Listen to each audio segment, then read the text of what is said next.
जम्मू कश्मीर के मुख्यमंत्री उमर अब्दुल्ला का इलाज अगर अभी नहीं हुआ तो वो जिस बात को वादी में हवा दे रहे हैं वो आने वाले दिनों में भारत सरकार के लिए और जम्मू कश्मीर के लिए नासूर बन जाएगा।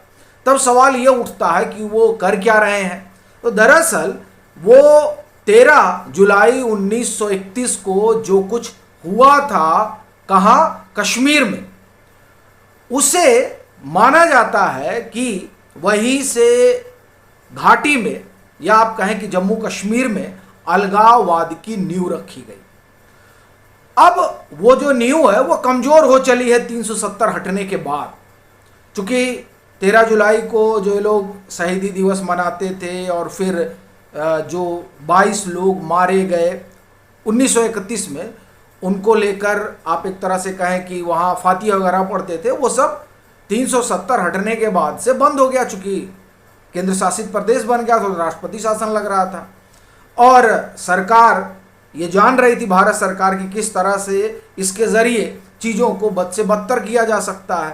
तो उन्होंने कहा कि साहब ये जो 13 जुलाई का कार्यक्रम होता है जम्मू कश्मीर में ये बंद रहेगा।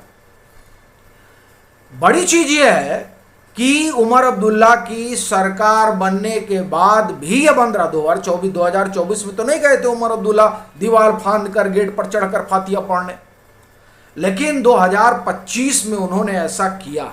यानी जो वादी में अलगाववादी समूह है, आप एक तरह से कहें कि या जो उसके समर्थक हैं, उनको एक बार फिर हवा देने की कोशिश उमर अब्दुल्ला कर रहे हैं। क्योंकि जो लोग अलगाववाद के अलंबरदार बने हुए थे, जिसमें पीडीपी एक तरह से कहें कि उसकी अगुवा रही, वो सब तो अब हाशिए पर चले गए हैं, क्योंकि जम्मू कश्मीर के लोगों ने ऐसे राजनीतिक दलों को खारिज कर दिया है।